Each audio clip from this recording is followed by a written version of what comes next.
What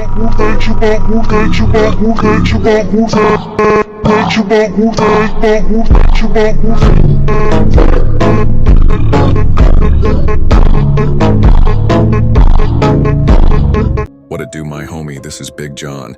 We dove into apocryphal texts, also known as the banned books of the Bible, and found some earth-shattering information.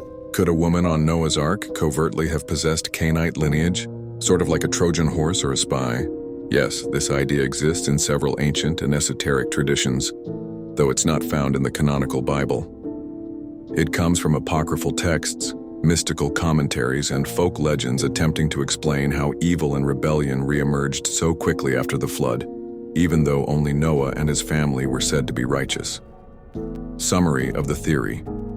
One of the wives on the ark, possibly Ham's wife, secretly carried the bloodline or spiritual legacy of Cain, thereby allowing Cainite influence to survive the flood. One why this idea emerged. Genesis says only Noah was righteous, Genesis 6:9, not necessarily his wife, sons, or their wives.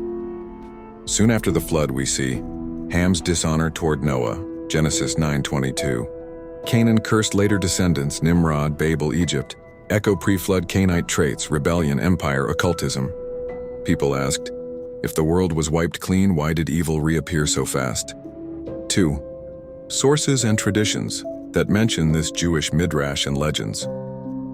Some ancient Jewish traditions, like Midrash Rabbah and oral commentaries, imply that Ham's wife was of questionable ancestry. While not directly calling her a Cainite, she is viewed as the door through which corruption re-entered. Some versions even suggest Cainite women were especially seductive or deceptive, hinting that one could have infiltrated the ark through marriage.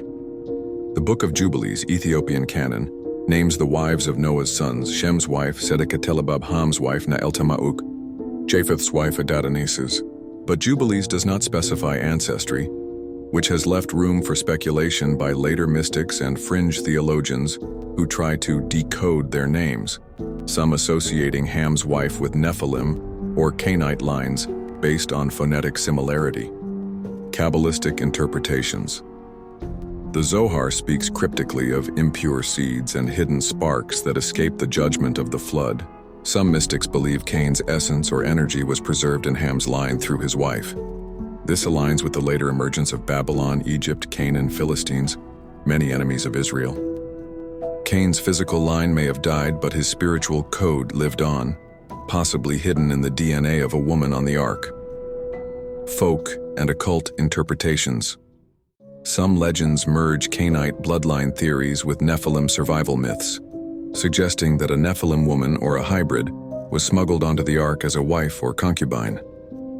This would allow giant DNA and Cainite traits, pride, sorcery, law manipulation to survive post-flood. Similar themes appear in fringe theories around the serpent seed doctrine. Theological implications, Cainite wife theory, spiritual consequence.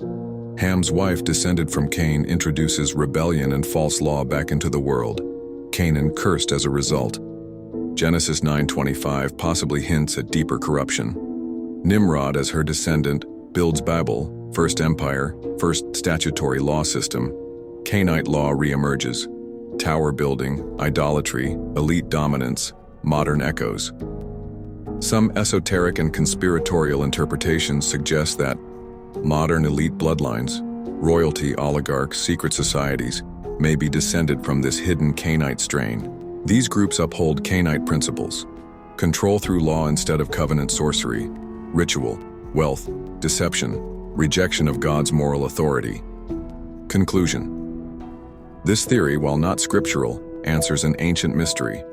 How did the world become just as corrupt after the flood as it was before? According to apocryphal and mystical tradition, a Cainite woman boarded the ark, cloaked by marriage. She became the seed of rebellion replanted in a cleansed world. Would you like a graphic novel prologue featuring this mysterious wife aboard the ark, who carries the hidden mark of Cain into a new world?